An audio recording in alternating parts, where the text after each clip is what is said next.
Hello and welcome to the Essential Reads. My name is Isaac and my goal is to bring to you a bunch of classic audiobooks in an easy and accessible way. We are continuing with North and South by Elizabeth Gaskell, and this is Chapter 2. Roses and Thorns. By the soft green light in the woody glade, on the banks of moss where thy childhood played, by the household tree through which thine eye first looked in love to the summer sky. Mrs. Hemans. Margaret was once more in her morning dress, travelling quietly home with her father, who had come up to assist at the wedding. Her mother had been detained at home by a multitude of half reasons, none of which anybody fully understood, except Mr. Hale, who was perfectly aware that all his arguments in favour of a grey satin gown, which was midway between oldness and newness, had proved unavailing, and that, as he had not the money to equip his wife afresh, from top to toe, she would not show herself at her only sister's only child's wedding. If Mrs. Shaw had guessed the real reason why Mrs. Hale did not accompany her husband, she would have showered gowns upon her. But it was nearly 20 years since Mrs. Shaw had been the poor, pretty Miss Beresford, and she had really forgotten all grievances, except that of the unhappiness arising from the disparity of age in married life, on which she could descant by the half-hour.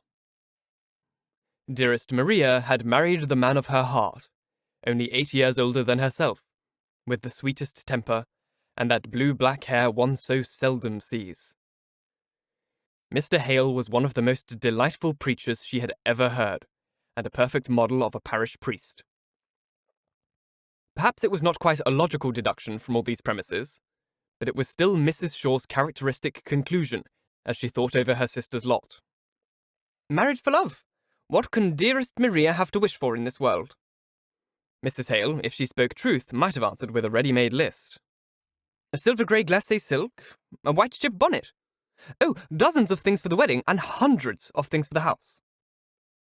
Margaret only knew that her mother had not found it convenient to come, and she was not sorry to think that their meeting and greeting would take place at Heston Parsonage, rather than during the confusion of the last 2 or 3 days in the house in Harley Street, where she herself had to play the part of Figaro, and was wanted one and everywhere at the same time. Her mind and body ached now with the recollection of all she had done and said within the last 48 hours. The farewells so hurriedly taken, along with all the other goodbyes of those she had lived with so long, oppressed her now with a sad regret for the times that were no more. It did not signify what those times had been. They were gone, never to return. Margaret's heart felt more heavy than she could ever have thought it possible in going to her own home. The place and life she had longed for years. At that time, of all times, for yearning and longing, just before the sharp senses lose their outlines in sleep. She took her mind away with a wrench from the recollection of the past to the bright, serene contemplation of the hopeful future. Her eyes began to see, not visions of what had been, but the sight actually before her. Her dear father leaning back asleep in the railway carriage. His blue-black hair was grey now, and lay thinly over his brows. The bones of his face were plainly to be seen. Too plainly for beauty, if his features had been less finely cut. As it was, they had a grace, if not a comeliness of their own. The face was in repose, but it was rather rest after weariness than the serene calm of the countenance of one who led a placid, contented life. Margaret was too plainly struck by the worn, anxious expression, and she went back over the open and avowed circumstances of her father's life to find the cause for the lines that spoke so plainly of habitual distress and depression. Poor Frederick, thought she, sighing. Oh, if Frederick had been but a clergyman instead of going into the navy and being lost to us all! I wish I knew all about it. I never understood it from Aunt Shaw. I only knew he could not come back to England because of that terrible affair. Poor, dear papa. How sad he looks. I'm so glad to be going home, to be at hand to comfort him and mamma. She was ready with a bright smile, in which there was not a trace of fatigue, to greet her father when he awakened. He smiled back again, but faintly, as if it were an unusual exertion. His face returned into its lines of habitual anxiety. He had a trick of half opening his mouth as if to speak, which constantly unsettled the form of his lips, and gave the face an undecided expression. But he had the same large, soft eyes as his daughter, eyes which moved softly and almost grandly round their orbits, and were well veiled by their transparent white eyelids. Margaret was more like him than her mother. Sometimes people wondered that parents so handsome should have a daughter who was so far regularly beautiful. Not beautiful at all was occasionally said. Her mouth was wide, no rosebud that could only open just enough to let out a yes and no, and "an't please you, sir." But the wide mouth was one soft curve of rich red lips. But the skin, if not white and fair, was of an ivory smoothness and delicacy. If the look on her face was, in general, too dignified and reserved for one so young, now talking to her father, it was bright as the morning, full of dimples and glances that spoke of childish gladness and boundless hope in the future. It was the latter part of July when Margaret returned home. The forest trees were all one dark, full, dusky green. The fern below them caught all the slanting sunbeams. The weather was sultry and broodingly still. Margaret used to tramp along her father's side, crushing down the fern with a cruel glee as she felt it yield under her light foot and send up the fragrance peculiar to it. Out on the broad commons into the warm, scented light, seeing multitudes of wild, free, living creatures revelling in the sunshine and the herbs and flowers it called forth. This life, at least these walks, realized all Margaret's anticipations. She took a pride in her forest. Its people were her people. She made hearty friends with them, learned and delighted in using their peculiar words, took up her freedom amongst them, nursed their babies, talked or read with slow distinctness to their old people, carried dainty messes to their sick, resolved before long to teach at the school where her father went regularly every day as to an appointed task. But she was continually tempted off to go and see some individual friend, man, woman, or child, in some cottage in the green shade of the forest. Her out-of-doors life was perfect. Her indoors life had its drawbacks. With the healthy shame of a child, she blamed herself for her keenness of sight in perceiving that all was not as it should be there. Her mother, always so kind and tender towards her, seemed now and then so much discontented with their situation. Thought that the bishop strangely neglected his episcopal duties in not giving Mr. Hale a better living, and almost reproached her husband because he could not bring himself to say that he wished to leave the parish and undertake the charge of a larger.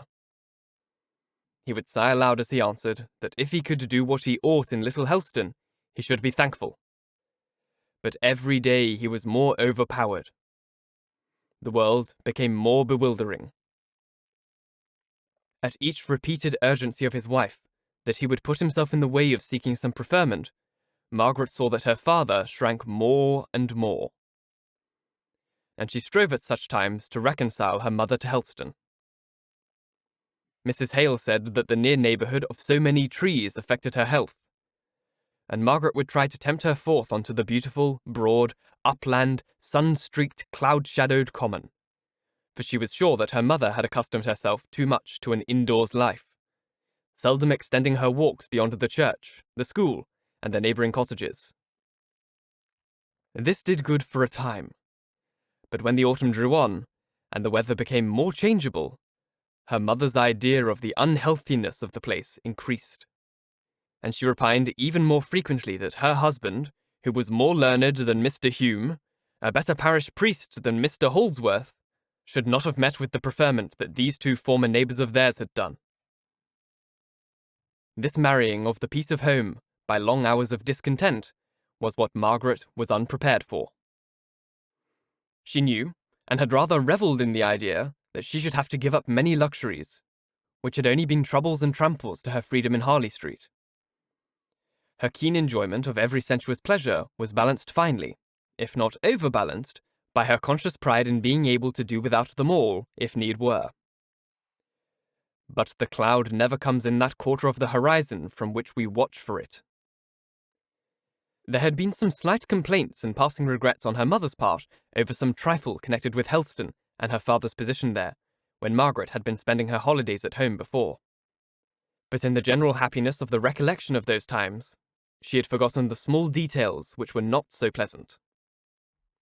In the latter half of September, the autumnal rains and storms came on, and Margaret was obliged to remain more in the house than she had hitherto done. Heston was at some distance from any neighbours of their own standard of cultivation. "It is undoubtedly one of the most out-of-way places in England," said Mrs. Hale in one of her plaintive moods. "I can't help regretting constantly that Papa has really no one to associate with here. He is so thrown away, seeing no one but farmers and labourers from week's end to week's end. If we only lived at the other side of the parish, it would be something. There we should almost be within walking distance of the Stansfields. Certainly the Gormans would be within a walk." "Gormans," said Margaret. "Are those the Gormans who made their fortunes in trade at Southampton? I don't like shoppy people. I think we're far better off, knowing only cottagers and labourers, and people without pretence." "You must not be so fastidious, Margaret dear," said her mother, secretly thinking of a young and handsome Mr. Gorman, whom she had once met at Mr. Hume's. "No, I call mine a very comprehensive taste. I like all people whose occupations have to do with land. I like soldiers and sailors, and the 3 learned professions, as they call them. I'm sure you don't want me to admire butchers and bakers and candlestick makers, do you, Mamma? But the Gormans were neither butchers nor bakers, but very respectable coach builders. Very well. Coach building is a trade all the same, and I think a much more useless one than that of butchers or bakers. Oh, how tired I used to be of the drives every day in Aunt Shaw's carriage, and how I longed to walk." And Margaret did, in spite of the weather. She was so happy out of doors, at her father's side, that she almost danced.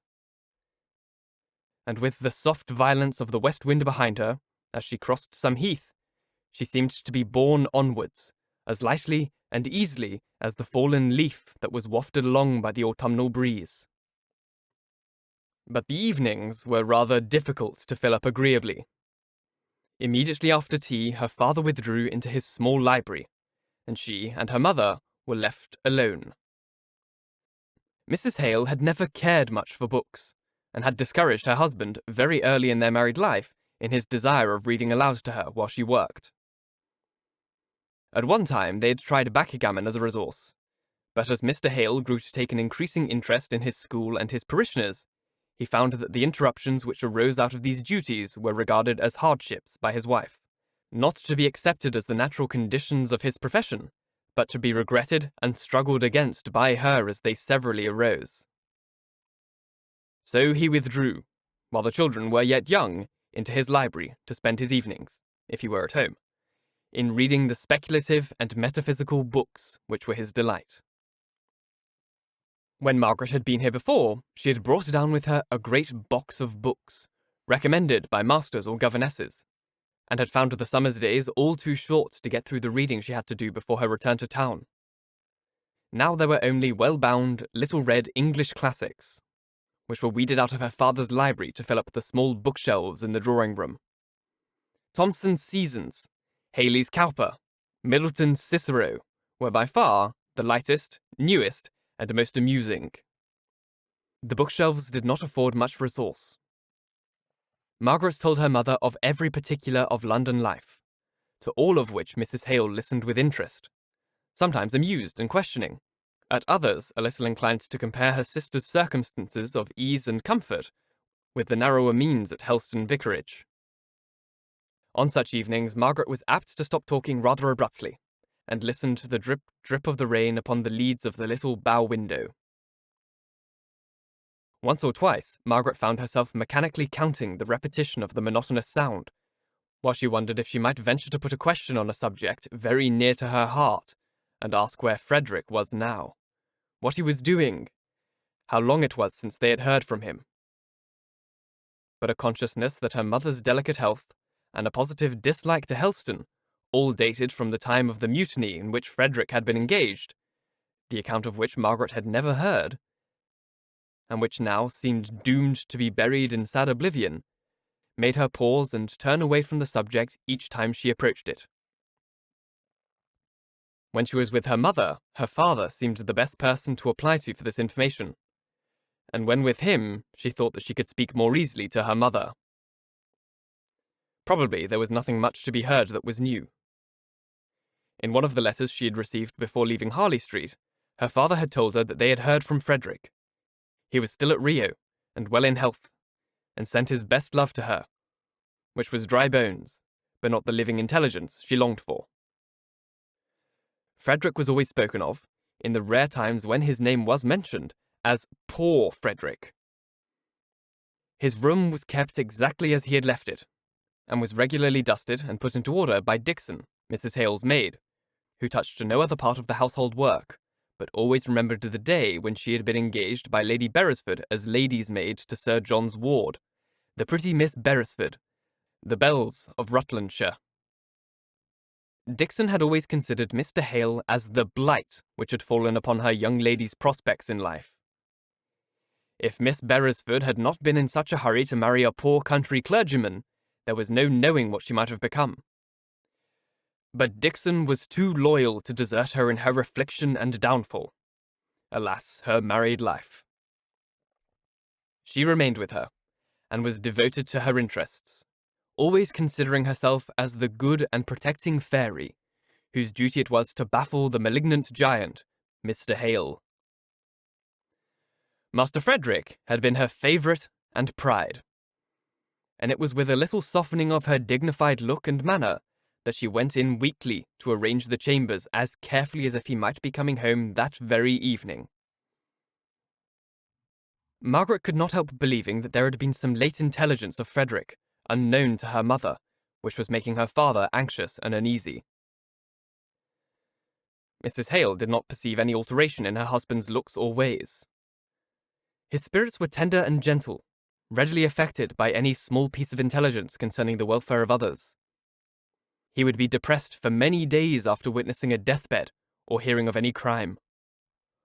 But now Margaret noticed an absence of mind, as if his thoughts were preoccupied by some subject, the oppression of which could not be relieved by any daily action, such as comforting the survivors, or teaching at the school in hope of lessening the evils in the generation to come. Mr. Hale did not go out among his parishioners as much as usual. He was more shut up in his study. He was anxious for the village postman, whose summons to the household was a rap on the back kitchen window shutter, a signal which at one time had often to be repeated before anyone was sufficiently alive to the hour of the day to understand what it was, and attend to him. Now Mr. Hale loitered about in the garden if the morning was fine, and if not, stood dreamily by the study window until the postman had called, or gone down the lane, giving a half-respectful, half-confidential shake of the head to the parson, who watched him away from the sweet briar hedge, and past the great arbutus before he turned into the room to begin his day's work, with all the signs of a heavy heart and an occupied mind. But Margaret was at an age when any apprehension, not absolutely based on knowledge of facts, is easily banished for a time by a bright sunny day, or some happy outward circumstance. And when the brilliant 14 fine days of October came on, her cares were all blown away as lightly as thistledown, and she thought of nothing but the glories of the forest. The fern harvest was over, and now that the rain was gone, many a deep glade was accessible, into which Margaret had only peeped in July and August weather. She had learnt drawing with Edith, and she had sufficiently regretted, during the gloom of the bad weather, her idle revelling in the beauty of the woodlands, while it had yet been fine, to make her determined to sketch what she could before winter fairly set in. Accordingly, she was busy preparing her board one morning, when Sarah, the housemaid, threw wide open the drawing-room door and announced, Mr. Henry Lennox. Thank you so very much for listening. If you're listening on podcast, please leave a review, as it's the easiest way to get this in front of as many people as possible, and reading your reviews really, really makes my day. If you're listening on Spotify, you can also comment there, which is interesting. But yeah, do that, because it helps get this in front of more people, and your comments are also really nice. If you want to support the show further, there is a Ko-Fi link just here on screen, or you can find the same link in the description box. It's just like a direct way to donate towards the show, and yeah, it helps support small creators like me massively. You can also directly donate on YouTube if you're watching there by means of a super comment. Again, it's just a fantastic way to support smaller creators like myself. It really, really changes our lives. Once again, thank you so very much for listening. And until next time, bye-bye.